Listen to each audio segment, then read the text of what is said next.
Viktor Gyökeres is on the tip of everybody's lips apparently. Arsenal want him, Chelsea want him, Juventus want him, and more clubs are queuing up, sending scouts left, right and centre to go secure the Swedish international. But who is he? What is he? And let me give you a tactical breakdown, because so many people pretend to have watched him but have no clue what he's good at. I'm going to answer it here. Welcome to the Kavkas View. All you ever hear about Viktor Gyökeres is he scored 36 goals, got 14 assists, he must be great. Well, I'm going to tell you guys the strengths and the weaknesses of this player, and then I'm going to give you my perspective on whether he's cut out for the Premier League or La Liga or Serie A. Because the reality is, these days, people do basic comp analysis. They watch a couple of videos, they watch a couple of clips, and nobody watches 90 minutes. So I am here to tell you, after I've watched a lot of Viktor Gyökeres recently, good games, bad games, boring games, fun games, I have got actually a great breakdown for you. So what I'm going to ask for you, this is a new feature, hit the like button, subscribe to the channel because we are aiming for 34,000 subscribers,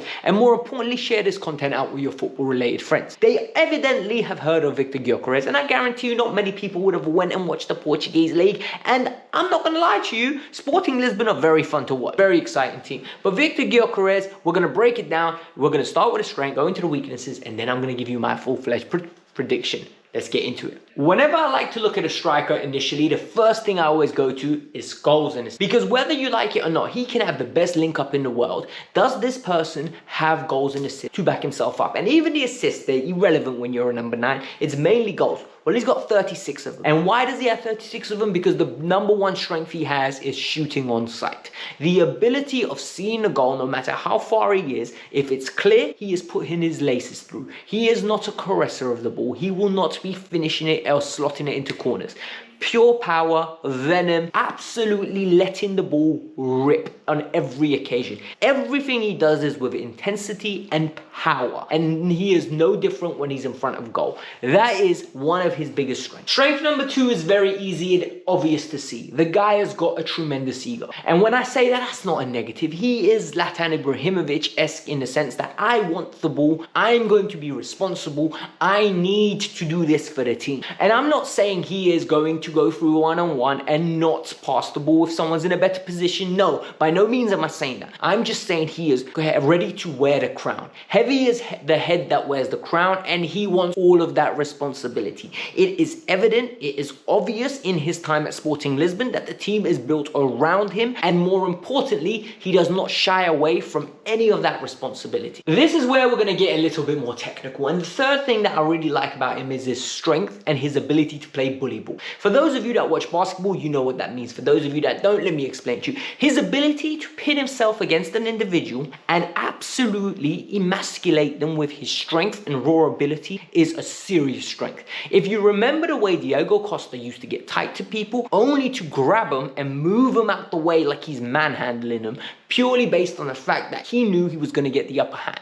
In Portugal, this isn't fair because the centre-backs are really struggling to get close to him, and the other thing that is so good about him, he's explosive, he's quick across the ground. For a man of that stature, he's very powerful runner, he is strong, doesn't get off balance quickly, and overall just looks like a complete phenom. Like the way he's built, the way he walks around on the pitch, centre-halves are scared to get into a 50-50 battle with him. Whilst he has all the attributes to get into a 50-50 battle, he really dribbles with the ball with a lot of composure. And I'm not saying in tight areas, I mean he's a willing runner. So if he drops deep to pick up the ball, his intention isn't to lay it off. His intention, what I've noticed, is to get the ball, run at the defender directly, and absolutely use his strengths to bully himself past him. Yes, whenever he gets the ball and he's pinned back on the defender, he'll flick it around and go straight deep down the channels looking for a cutback. That is another element of Sporting's game that they've really integrated into him,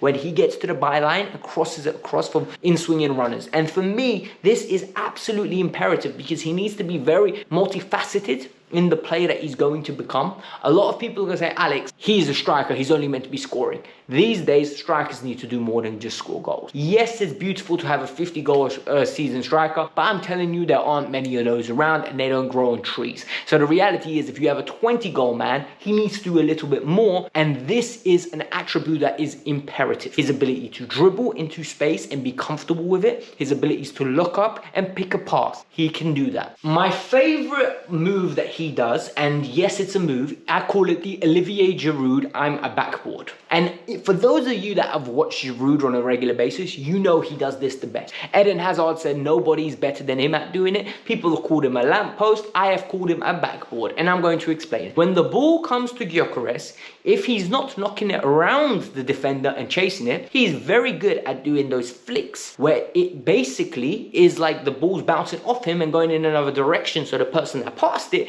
will chase the ball on, and all of a sudden you've taken players out the game because defenders don't have an opportunity to react because the ball's just pinballing around. So this is a very good strength, especially against deep blocks. I think this could work, but we've not got enough of a sample size to think whether this has been effective or this is only working because there's space in behind. But those are the strengths. Now we have to get into the negatives. I feel like one of the negatives that he has in his game at the moment is he's always looking for a physical battle. And the fact that he's so strong, he's so enforcing, and the fact that he majority of the time plays in Portugal, he will really struggle in the Premier League and Serie A. I saw this firsthand when he played against Atalanta, and I watched both games, 90 minutes. He really struggled, because he came on at halftime for one of them, to impose himself on those defenders the way he does in Portugal. The defenders were smarter, there was a backup plan for him, and the 50-50 battles started to distract him from the ball.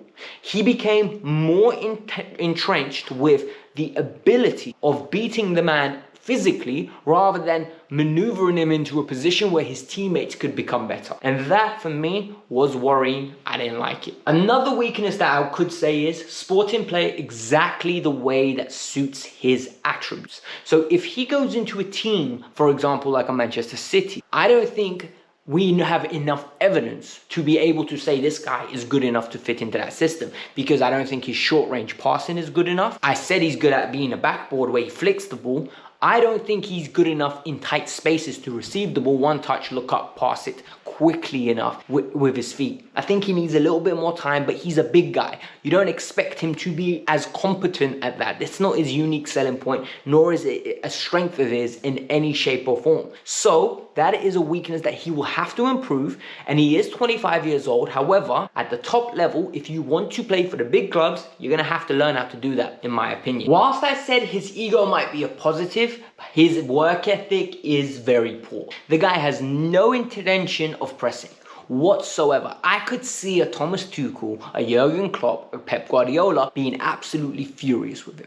His pressing stats aren't the best. His ability to press isn't there. And then you need to ask yourself the question, in the modern game at the biggest teams, is he a luxury player, or is he a player that is you're willing to let go from the pressing duties? It is important. People are going to say, no, it's not, Alex. It is very important, purely based on the fact that teams are built of winning the ball high and being able to contribute quickly. At Sporting, yes, they press, but they press in selected moments, and the triggers are the twin tens. They're the ones that do majority of the presses. He blocks the passing lanes. And more importantly, I think in the long run, are big clubs going to be as direct as he wants it? He's very Jamie Vardy-esque in the sense that give me the ball, I am going to take someone on and run in behind, or I'm going to lay it off and you're going to play it into space. Is that going to happen? I don't know. So those are the strengths and those are the weaknesses. Here is my perspective on whether I think he's worth the signing and whether I think Arsenal, Chelsea or Juventus, all the clubs that are looking at him now,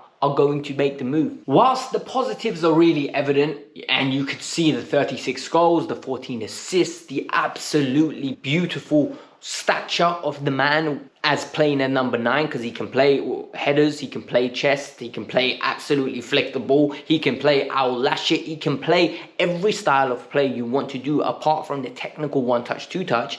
I think the fee is going to be ridiculous. The fee is reported to be around about £80 million, and it is worrying. The fact that a striker that's got one season in a top league, and that's if you want to call the Portuguese Liga NOS a top league, costing 80 million euros, I think that's a big astronomical fee. Yes, the alternatives are a Victor Osimhen for 110 million. Alternative could be an Isak for 80 million.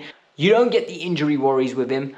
But you cannot ignore the fact that this is his breakout season. And the reason I stipulate that this is his breakout season is because he never really smashed it till the age of 23 in League One and Championship. He struggled, and then at Coventry he had a breakout season where Sporting Lisbon decided to pay the 16 million.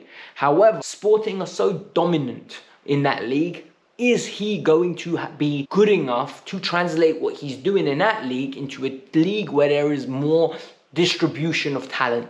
And that is the biggest thing. So for me, 80 million euros is an absolute no-no. But if you can get him somewhere between the 50 and 60 mark, I think it's worth the gamble, and he will score goals because his ability to connect with the ball cleanly is underrated. One of the reasons Marcus Rashford is as good as he is and a commodity as he is purely based on the way that he connects with the ball. It is so pure, and anytime he gets a shot on target, if he can, has a sight on goal, there is a very good opportunity that he's going to pick one of the corners out with power and vim. And this is why, in my opinion, Cody Gakpo's got a career. Because he can strike a ball. Because other than that, he can't do anything else. But I'm not firing shot. That was Viktor Gyökeres. If you lot enjoyed the content, hit the like button. Subscribe to the channel as well. Because I'll be doing videos like this a lot more. Because I think there's a lot of misinformation around certain players. And people start thinking they are what the idea of them is, rather than what they actually are. I've watched the games. I've put in the time. I think I've got a good grasp for what this player is.